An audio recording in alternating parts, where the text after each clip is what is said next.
ಭೈರವಂ ಭೈರವಾಕಾರಂ ಭೈರವತಂತ್ರ ಭೈರವತಂತ್ರದ ಇಂದಿನ ವಿಡಿಯೋ ತೊಟ್ಟಿಲು ಬೆಳಿ ತೊಟ್ಟಲ ಬಳ್ಳಿ ಹೇಗಿರ್ತದೆ ಎಂದು ತೋರಿಸ್ಕೊಡ್ತೀನಿ. ಮತ್ತು ಅದರ ಹಣ್ಣುಗಳು ಹೇಗೆ ಬಿಡ್ತದೆ ಅಂತ ನಿಮಗೆ ಗೊತ್ತಾಗಲಿಲ್ಲ ಅಂದರೆ ಪರಿಚಯ ಮಾಡ್ಕೊಳ್ಳಿ.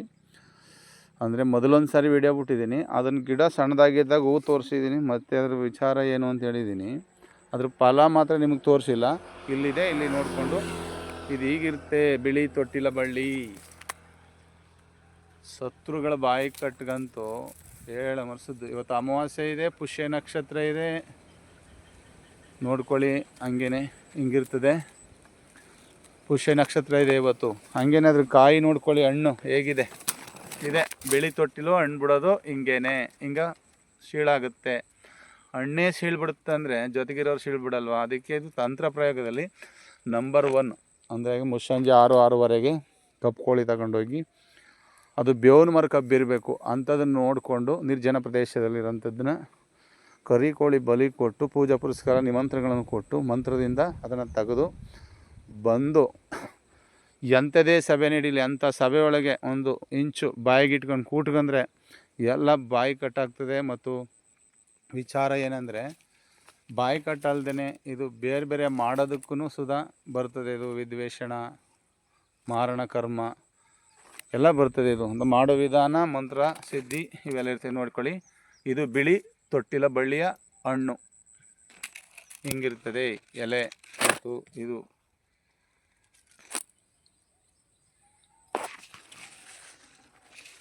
ನೋಡ್ಕೊಳ್ಳಿ ಹಿಂಗಿರ್ತದೆ.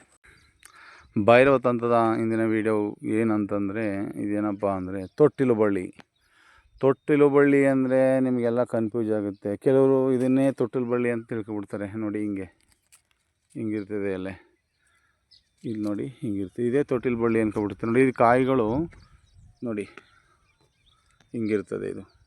ಇದು ತೊಟ್ಟಿಲು ಬಳ್ಳಿನೇ. ಅಂದರೆ ಇದು ಯಮ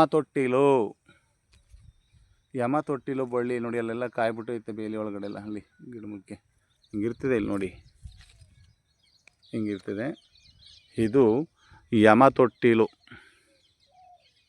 ಇದು ತೊಟ್ಟಿಲ ಹಣ್ಣು ಹಿಂಗೆ ಬಿಡುತ್ತೆ. ಈ ಹಣ್ಣು ಮನುಷ್ಯರಿಗೆ ತಿನ್ನೋಕೆ ಅಷ್ಟೊಂದು ಸೂಕ್ತ ಅಲ್ಲ. ಮತ್ತು ಇದು ಕಾಯಿ ಹಿಂಗಿರ್ತದೆ ನೋಡಿ, ಹಿಂಗಿರ್ತದೆ, ಹಿಂಗೆ ಇಷ್ಟು ದಪ್ಪ ನೋಡಿ ಹಿಂಗಿರ್ತದೆ. ಇದು ಪ್ರಾಣಿಗಳು ಕೆಲವೊಂದು ತಿಳಿದು ಮಾತ್ರ ತಿನ್ನೋದು. ಇದು ಎಲ್ಲ ಪ್ರಾಣಿಗಳು ಪಕ್ಷಿಗಳು ತಿನ್ನಲ್ಲ ಇದನ್ನು. ಇದು ನೋಡಿ, ಇದು ಈ ಮೂಲಿಕೆ ಏನಕ್ಕೆ ಬರುತ್ತೆ ಅಂದರೆ ಆ ತೊಟ್ಟಿಲು ಬಳ್ಳಿ ವಶೀಕರಣ ಮತ್ತು ಬಾಯಿ ಕಟ್ಟಕ್ಕೆ ಬರ್ತದೆ. ಯಾವುದು ಬೆಳಿ ತೊಟ್ಟಿಲು ಬಳ್ಳಿ ಬೆಳಿದು ಅದು ಬರುತ್ತೆ. ಈ ತೊಟ್ಟಿಲು ಬಳ್ಳಿ ಗಂಡಾಂತರ ಶತ್ರುಗಳಿಗೆ ಸರ್ವನಾಶ ಮಾಡೋಂಥದ್ದು.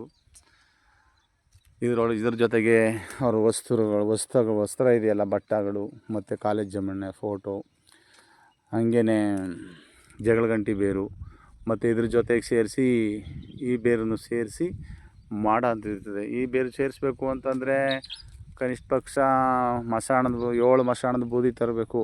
7 ಮಸಾಣದ ಬೂದಿ ಇಲ್ವಾ ಅಂದರೆ ಎಲ್ಲ ಮಸಾಣದ ಬೂದಿ ಎಲ್ಲರೂ ಸಿಕ್ಬಿಡುತ್ತಾ, ಅದಲ್ಲ. ಬೆಸ್ತರು ಅಂದರೆ ನಾಯಕರು ಅಂದ್ರಲ್ಲ, ಅವ್ರದ್ದು ಬೇಕು, ಅಕ್ಷರದ್ದು ಬೇಕು, ಕುಂಬಾರದು ಬೇಕು, ಮತ್ತು ಬ್ರಾಹ್ಮಣರದ್ದು ಬೇಕು. ಇಷ್ಟೂ ಸೇರಿಸಿ ಮಾಡಿದಾಗ ತುಂಬ ಕೆಡುಕಾಗುತ್ತೆ. ಇದು ಸರ್ವಶತ್ರುಗಳು ಅಂದರೆ ಎಲ್ಲರಿಗೂ ಮಾಡೋಂಥದ್ದಲ್ಲ. ಯಾರು ನಮಗೆ ತೊಂದರೆ ಕೊಟ್ಟು ಜೀವನದಲ್ಲಿ ಜಿಗುಪ್ಸೆ ಮಾಡಿರ್ತಾರ ಅವ್ರಿಗೆ ಇದನ್ನು ಮಾಡಬೇಕಾಗಿರುತ್ತೆ. ಇದನ್ನು ಕರೆಕ್ಟಾಗಿ ತಿಳ್ಕೊಳ್ಳಿ. ಇದು ಸೇಮ್ ತೊಟ್ಟಿಲು ಬಳ್ಳಿ ಹೆಂಗಿರುತ್ತೆ, ಆದರೆ ಇದು ತೊಟ್ಟಿಲು ಬಳ್ಳಿಲಿ ಮತ್ತೊಂದು ಜಾತಿ ಯಮ ತೊಟ್ಟಿಲು. ಯಮ ಅಂದ್ರೆ ಗೊತ್ತಲ್ಲ, ಗಂಡಾಂತರ ಅಂತ. ಆ ಥರ ಈ ಬಳ್ಳಿ ಇರ್ತದೆ. ಇದನ್ನು ಕರೆಕ್ಟಾಗಿ ನೋಡಿ. ಸರಿಯಾದ ಪುಷ್ಯ ನಕ್ಷತ್ರ ಯಾವಾಗ ಬರಬೇಕು ಅಂದರೆ ಒಳ್ಳೆ ಅಮಾವಾಸ್ಯೆ ದಿನವೇ ಇರಬೇಕು ಪುಷ್ಯ ನಕ್ಷತ್ರ. ಅದು ಭಾನುವಾರ ಕೂಡಿರಬೇಕು, ಇಲ್ಲ ಶನಿವಾರ ಕೂಡಿರಬೇಕು. ಇದರೊಳಗೆ ಎದ್ದು ರಾತ್ರಿಯೇ ನಿಮಂತ್ರಣ ಕೊಟ್ಟು ಒಂದು ಕೋಳಿ ಬಲಿ ಕೊಟ್ಟು ನಂತರವಾಗಿ ಜಪ ಮಾಡಿ, ಮಂತ್ರ ಜಪನ, ಮರಣ ಮಂತ್ರ ಇಲ್ಲ ವಿದ್ವೇಷಣ ಮಂತ್ರ ಯಾವುದಾದ್ರೂ ಆಗುತ್ತೆ, ಅದನ್ನು ಮಾಡಿದಾಗ ಇದು ಕೆಲಸ ಮಾಡ್ತದೆ. ಕರಿ ಕೋಳಿ ಬಲಿ ಕೊಡಲೇಬೇಕು ಇದಕ್ಕೆ. ಮತ್ತು ಇದನ್ನು ತಗೊಂಡು ಮಾಡಿದಂಥ ಕಾಲಕ್ಕೆ ಸರಿಯಾಗಿ ತಗೊಂಡೋಗಿ ಅವ್ರು ಇರೋಂಥ ಸ್ಥಳಗಳು ಜಾಗಕ್ಕೆ ಆಗಲಿ ತೆಗೆದು ಊತ್ಬಿಟ್ಟ ಅಂದ್ರೆ ಮುಗೀತು ಅವ್ರ ಕತೆ. ಯಮ ಬಂದರೂ ಬಿಡ್ಸೋಕ್ಕಾಗಲ್ಲ ಈ ಪಾಸನ. ಹಂಗಿರ್ತದೆ. ಮಾಡೋ ರೀತಿ ಕರೆಕ್ಟಾಗಿರಬೇಕು. ಇದನ್ನು ನೋಡಿಕೊಂಡು ಮಾಡ್ತೀನಿ ಅನ್ನೋರ್ಗೆ ಆಸಕ್ತಿ ಇದ್ದರೆ